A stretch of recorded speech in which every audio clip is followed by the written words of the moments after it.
program, and on this point we get into a very important, crucial conversation as we look out for our very young ones, and we're talking about HIV and young adults.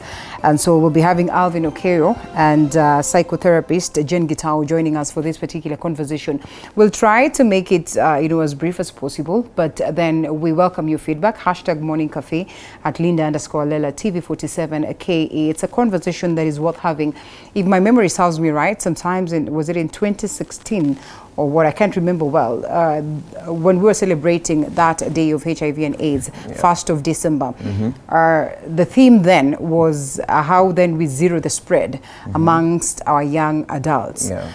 I am not so keen to I have not been so keen to look at the statistics, but the most unfortunate thing is that even as we're having this conversation of trying to zero it, even as we are having, the drugs that have come on board to make sure that at least we are able to prolong life and to have, the people living with HIV and AIDS, living life, a normal life. The most unfortunate thing is that, they appear to be looking so good, and our young techs get, excited about all this without having to go and get tested and all that.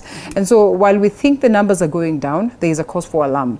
And hence the reason why we're having this conversation. Alvin, we start with you. Yes. Why do we pick this conversation this morning? Well, first of all, I identify as a person living with HIV. I think this is my 1 year period living with HIV. And being a youth and a young person about it, I took it upon myself to start advocating about HIV, about safer, sustainable sexual practices among the youth and young people, and how to live better lives as a person living with HIV. So this would not have come at a better time. Just 1 year, and you're so confident speaking about it, and one would wonder, where do you get the confidence? Well, it did take some time, because I got infected by a person who I was apparently into a relationship with, and so the pain of knowing that and feeling that, I told myself I would not allow someone else to go through what I have gone through, because that's a dark period. Because it's one thing you not knowing where you got it from, it's another when you know where you got it from and who gave it to you. So understanding the dynamics behind it and the mental state that I was in, I told myself, if this is what actually people go through when it's something called stamping, where someone is given HIV knowingly. So if this is what people get to go through, I would not want someone else to go through it. So that's when I started my advocacy on HIV and basically sexual reproductive health rights. Why I asked that is because I know for young adults, just the other day we lost her, unfortunately, and we lost her because she refused to accept in totality. She was in denial, and it stuck to that, and no matter what we tried, it stuck to that. But look at him, just 1 year into it, and he's looking so good. Oh my goodness. Thank you. Anybody would let's have the psychotherapist come in. I think let's have the mic up, please. It's all about accepting your condition. The moment you accept your state, you don't fight with life. You see? So for example, like now for him, he got to know the person who infected him. Probably she did it on purpose. So I don't know whether it was through what kind of a method? Sexual? Sexual. He says he was dating her. So okay, fine. And so you realize that the moment you realize this is my condition, you don't even know the intention of that person, whether she's just having fun with you, not really thinking about it, or maybe she purposely decided to infect him. However, the moment you accept the condition, somehow you are able to live strong. You even now start searching for the ways to eat well, to live well, and stigma cannot be a problem to you. Both internal and external. Precisely, precisely. Both internal and external, you're healthy because you've already accepted the condition. But the moment you start fighting with it, you see, you're in denial. So even if it is taking, for example, antiretroviral therapy, you don't go for it because you're like, hey, they might as well stereotype me. But when you accept it, you go for that medication comfortably, or you basically go for that therapy comfortably. You find yourself going to visit a counselor just to find out how better you can actually live, how you can better your life. And you know, again, you don't even, like now for him, he said, he's actually advocating it because does not want to spread it further. You know, but the moment you think you're spreading it, you actually reinfect yourself. So you make your situation worse. Okay. Yeah. Yeah. All right, so we come back to you, Alvin, and now that you mention of stigma, well, this is my thinking, probably been here long enough to say that stigma is not as bad as it was, you know, external that is, back then. I don't know, you will make me, but the internal stigma is probably what is worse. It's probably what actually consumes people in most cases. It's what weighs you down, that even if you're taking the medicine, you still are not, you know, accepting this whole thing, and therefore it drains your health automatically. But in most cases, it does not show when you come to that level of acceptance. And when we're talking about the young adults, to be precise, there's some of them born with it, and now they've gotten to that level of being young adults. And it's at this point that the stigma within consumes them even more. Well, stigma is, as much as it's not rampant as it was in the back then, stigma still exists, and it's something which we're actually advocating against, because when I start with self-stigma is it's really devastating, because yes, you could be taking your medications, but you're just taking them for the sake of taking them. You know, you're taking your medications to live instead of living to take your medication. You know, so there's a very thin barrier between acceptance and stigma. It's very thin. Most of the times people on the other stigma, like you refuse to accept the circumstances as it is. You know, you ask yourself, why me? Because personally, I had the question, why couldn't I just get an STI? You know, I preserved myself for the longest time, and the first time I'm having sex, 3 months later, I test positive. You know? So I was like, why didn't I get an STI? Why didn't I get something which is treatable? Why HIV? You know, so, but later on, after starting to slowly understand more about HIV, little did I know that HIV would open so many doors. Like, my life literally changed. What I thought was a curse, what I thought was a burden, became my breakthrough. And it is what has kept me going. You know, I decided to make this better. I chose to make it better. Do you still speak to this lady? Do you? Well, my assumption is it's a lady, right? You got ghosted. I got ghosted. So, you know, I had to tell them, you know, because in my head, my therapist told me one thing. I told my therapist, should I tell them? And my therapist was like, there are two sides to the coin. One, they might say, you wanted to infect them. Or two, they already know that they're infecting you. So, you know, having that quagmire of decisions, it's very hard. But then again, I was like, you know what, for my conscience, for me to be well enough, I just needed to tell them. So that is what I did. I told them, and after telling them, that's when I started working on myself, you know, to become better. Now, when it comes to external stigma, because I am one person who's very, very open about the status, on the first date, I'm like, you know what, I'm HIV positive, so you either take it or leave it. And what happens in most cases? Most cases, they leave it. They quit. Yeah, they quit because they're like, hutaniwa. You know, hutaniwa. But then again, here comes minded to understand what HIV is. HIV is different from AIDS. Even including my own family members, I had to educate my family members on HIV, because sometimes I would get, probably someone would call and like, tumeongea na mama yako na amesema uko na AIDS. I'm like, no, I don't have AIDS. I have HIV. Those are two different things. Well, maybe for a moment we need to school each other for a moment, and I know they're whole two, like they're two different things, and I wanted to ask you that.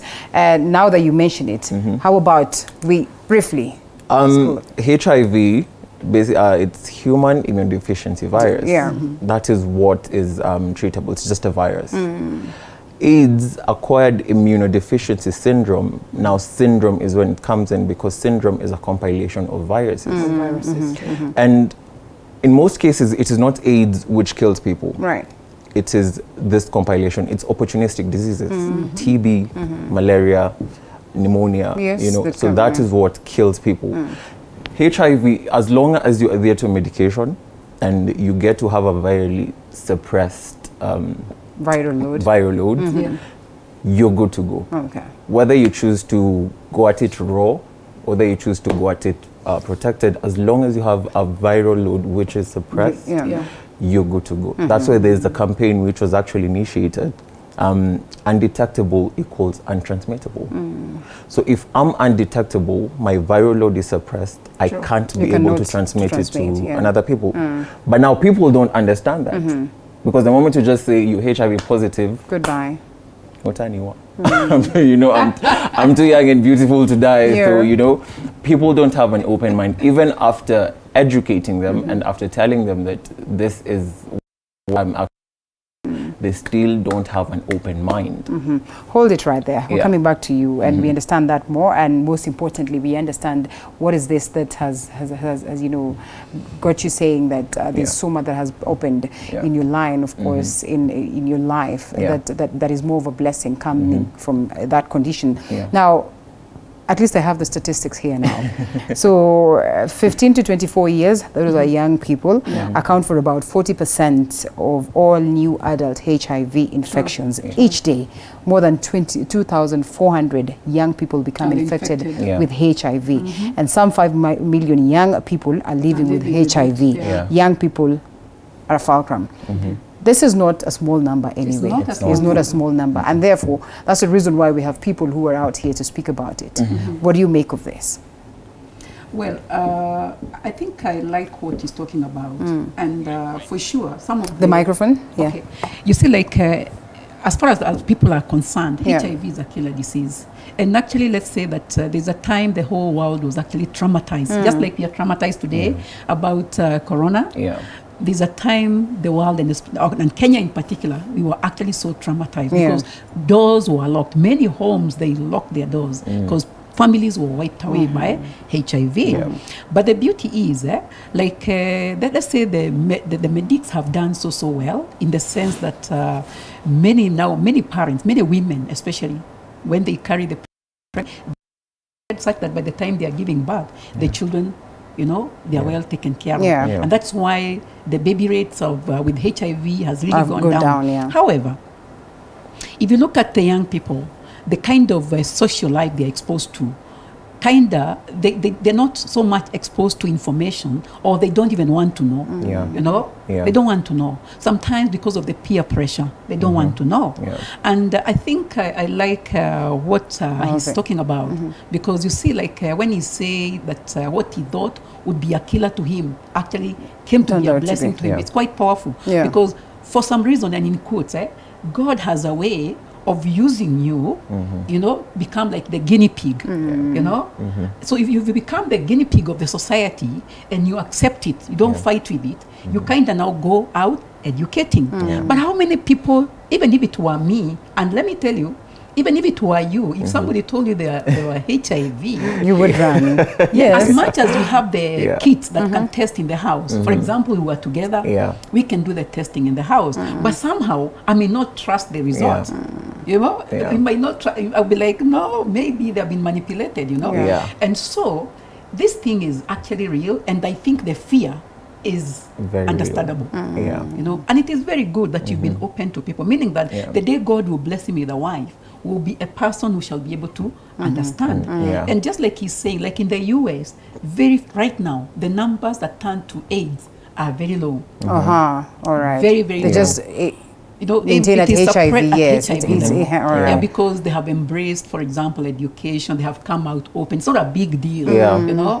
It's just like today, for those that are not so much scared of corona, yes, it is killing and all that. But the people who are very stigmatized, they are still staying in the house, locking themselves. But we are seeing people locking themselves and yet dying. Yes. But you can come out and just do what you have to do as a human. So for him, he has come out to protect people.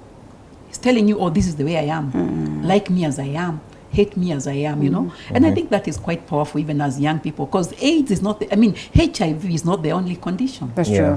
All right, Alvin, how then has your life changed upon this declaration? I'm sure at some point in time it was like a shocker. But then having to get to levels where you get all this information, then it's a whole different scenario. So to the positives and the negatives. Yeah. I will start with the negatives. At least we've got one already. Okay. Well, negatives, my dating life, it's very, it's hard. Yeah. I would say it's because getting open-minded. Are there times people, you're tempted to lie? Yes. Oh. I mean, you know, but then, you know, I love honesty, so I just find myself telling the truth.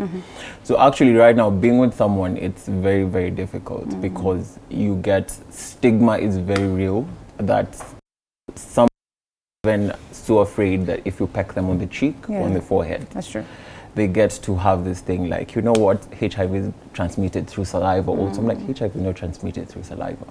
Get to have your facts. Yeah. So there's so many other ways, but saliva, you need like so many gallons of saliva to just get an ounce of HIV in your system, you know.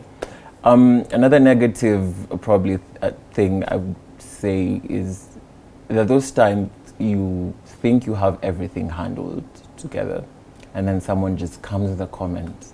Oh, that crumbles you down. Yeah. Oh, yes. Yeah, it's just a comment. Here I am, you know, advocating, going to meetings and stuff, talking to people about it.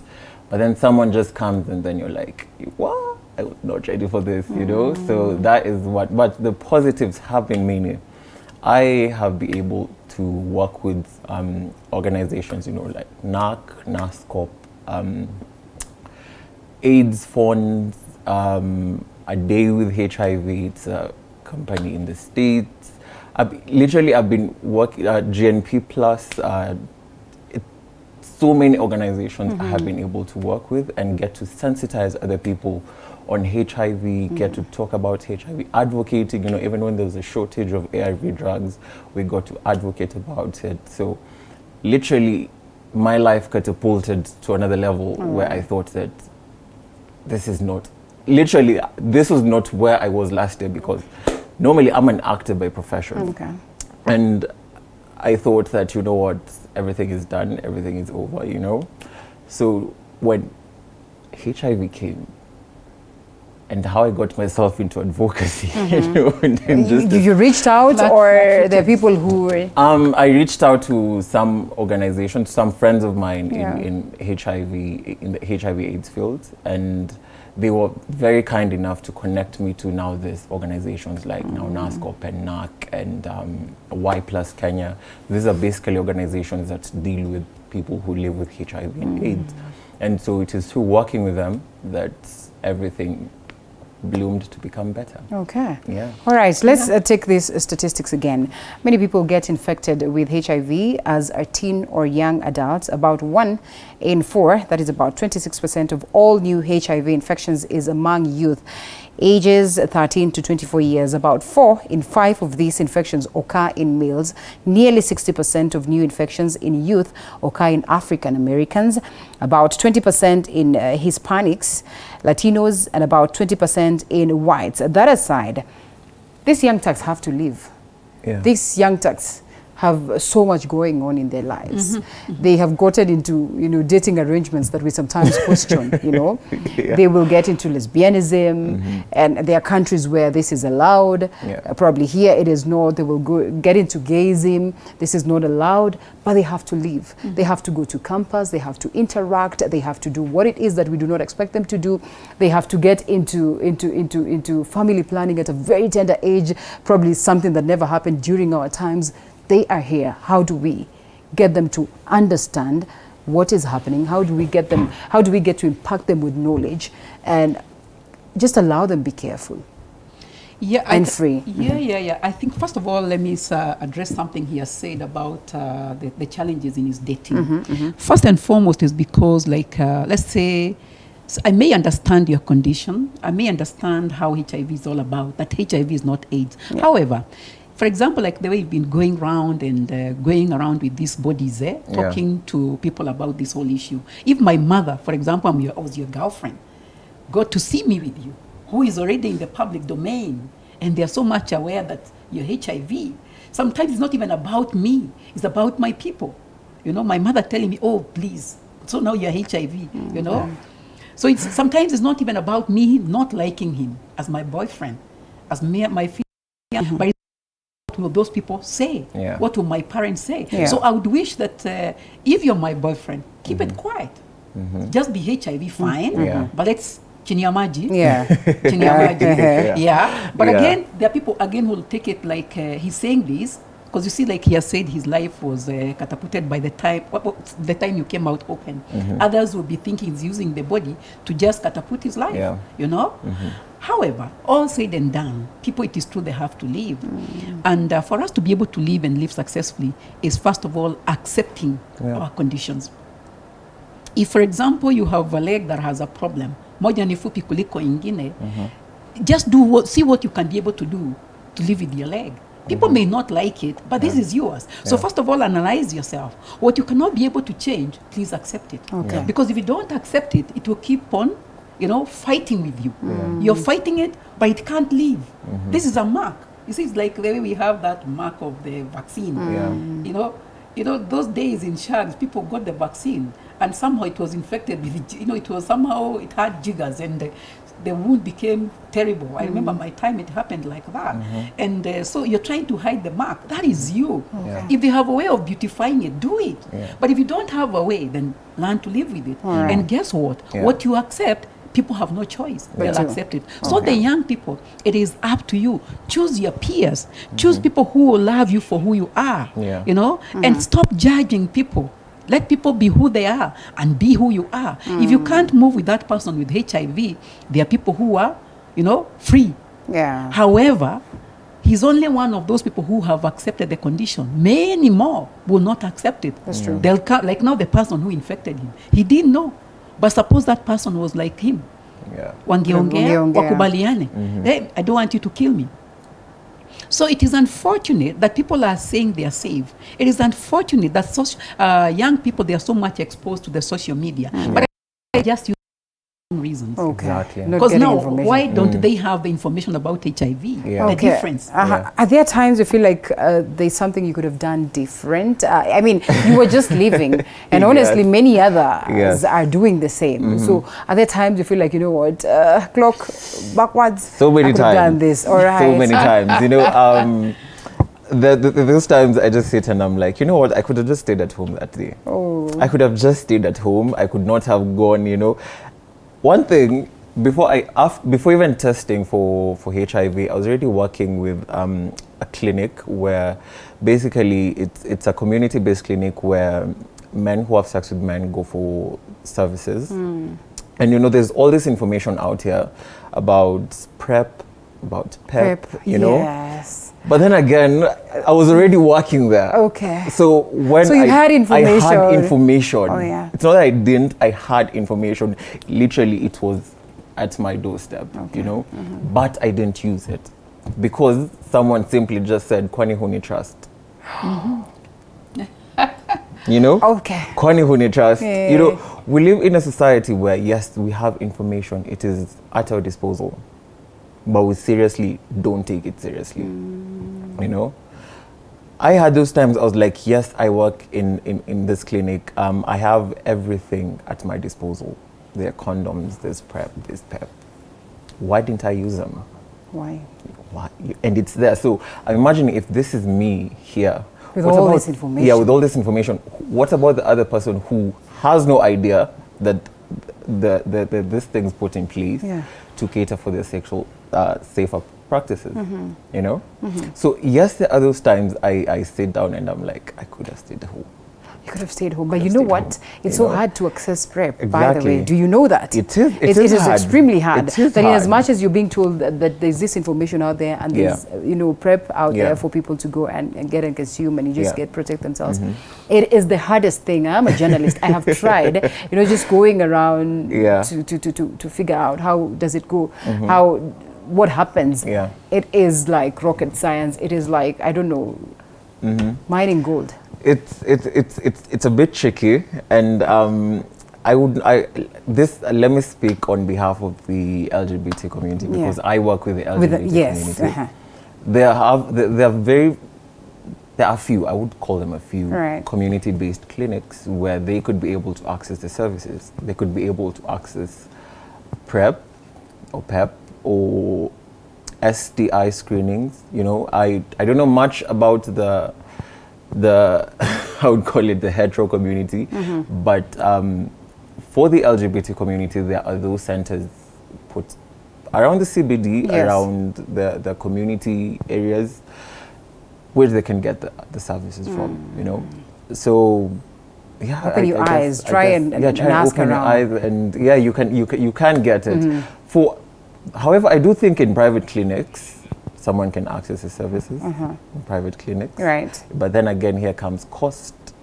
But you, man, Which it is many worth. people don't want to incur. Yeah, exactly. You know, cost is also a problem, and then again, there's also stigma when it comes to public health centers, because you know. Right now we live in an area where we have 15 guys in 15, guys in 13 already engaging in sex. So for them to actually go and say they want family planning, or they probably want to know what options they have, because there are sex workers who are from 13 going onwards, you know. 13 to 18, they're not yet of age of consent. But now they're already engaging in sex and they want to take care of themselves. You know, so there's also stigma from healthcare services when a 13, 15-year-old goes to the clinic and wants to know about family planning, contraceptives. You know, they're like, mtoto mdogo kama wewe.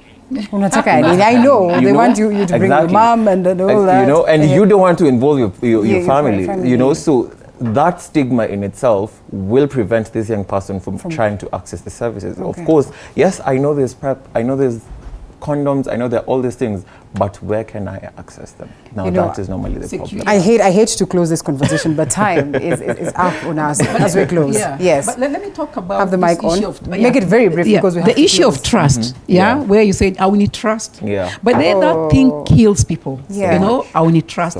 You should never trust anybody, because when it comes to the issue, for example, of HIV, nobody go written here they have HIV, they have corona. Or, for example, wearing mask, and I'll wear it when I'm with you and with you.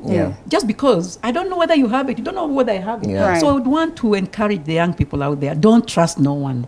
Trust no one. Because you see, we are talking about semen. For example, if it is a sexual engagement, semen is right inside. It's not anything really you can see. You're talking of deep water, kissing. I mean, how are you able to test all these? So since you cannot be able to test all these, the best thing you can do, don't trust no one. In fact, you should tell him, do you trust me? Let's go to the clinic. So I don't trust you, neither should you trust me. So let's do the right thing. Let's do the right thing. Let's just dash the clinic. It is just a few minutes and then we can engage. We're done. Exactly. You know, it's so unfortunate that we have to close it because we started late. We should have had at least 30 more minutes because I had so many questions to ask. But all the same, we are thankful that at least we touched on what it is that is necessary. I hope you picked some points right here. Thank you so much, Alvin, for sharing your story. Thank you so much for shedding light in terms of how we should conduct ourselves. Alvin Okeyo and Jen Gitao, we close it at that. Oh, we close it at that. I get to see you again tomorrow. Pretty much unfortunate. And up next, of course, is Matukio, and the anchor is on standby. It was nice having you. My name is Ella. Do enjoy the rest of your day.